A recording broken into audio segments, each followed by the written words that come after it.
नमस्कार, मैं हूं सुदर्शन चक्रधर। चक्रव्यूह में आपका स्वागत है। संविधान का नाम लेकर और उसकी लाल कवर वाली कॉपी लहरा लहरा कर उन्होंने लोकसभा चुनाव में अच्छे खासे वोट बटोर लिए। अब वही दाव वो महाराष्ट्र विधानसभा चुनाव में भी आजमा रहे हैं।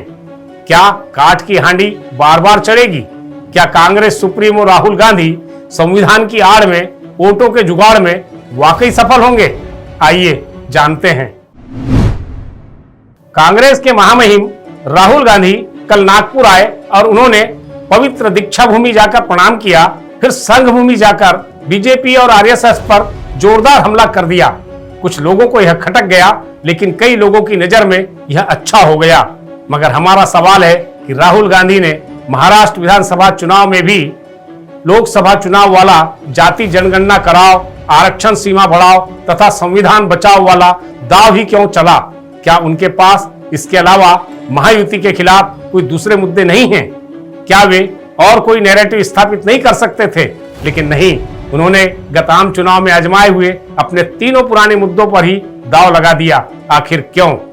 तो इसका उत्तर यह है कि कांग्रेस और उसके नेतृत्व वाले इंडिया अलायंस को इससे लोकसभा चुनाव में जबरदस्त फायदा हुआ था। संभवतः इसीलिए ही कांग्रेस नेता राहुल गांधी ने बुधवार को नागपुर में एक बार फिर जातिगत जनगणना कराने के प्रति अपना कमिटमेंट दोहराया और कहा कि आरक्षण पर लगी 50% की सीमा की दीवार भी हम तोड़ देंगे। राहुल गांधी का यह अंदाज बिल्कुल दीवार फिल्म के एंग्री यंग मैन की तरह था। खैर, राहुल गांधी के इस ऐलान से कांग्रेस पार्टी और उसके नेतृत्व वाली महाविकास आघाड़ी को महाराष्ट्र विधानसभा चुनाव के लिए एक बड़ा मुद्दा मिल गया है और वो इस चुनाव में उसे भुनाए बिना नहीं रहेगी। ओबीसी युवा अधिकार मंच द्वारा आयोजित संविधान सम्मान सम्मेलन को संबोधित करते हुए राहुल गांधी ने कहा कि जाति जनगणना न्याय और समानता की दिशा में एक बड़ा कदम है और वह इसे पूरा करवा कर ही रहेंगे।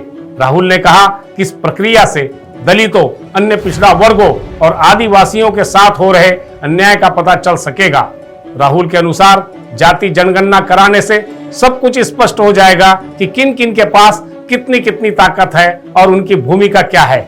उन्होंने संविधान की प्रति दिखाकर कहा कि डॉक्टर बाबा साहेब आम्बेडकर द्वारा तैयार किया गया संविधान सिर्फ एक किताब नहीं है, बल्कि यह तो जीवन जीने का एक तरीका है। लेकिन आरएसएस और भाजपा के लोग छिपकर संविधान पर हमला करते हैं, मतलब वे देश की आवाज पर हमला करते हैं। इसीलिए वे असमानता के एजेंडे को आगे बढ़ाने के लिए विकास, प्रगति और देशभक्त या राष्ट्रवाद जैसे शब्दों की आड़ में छिपते हैं। लेकिन लोगों का सवाल है कि राहुल गांधी की कांग्रेस पार्टी ने अभी तक डॉक्टर आम्बेडकर का उतना सम्मान क्यों नहीं किया था जितना कि अभी ये संविधान सम्मान सम्मेलन के नाम पर आयोजन करवा रहे हैं।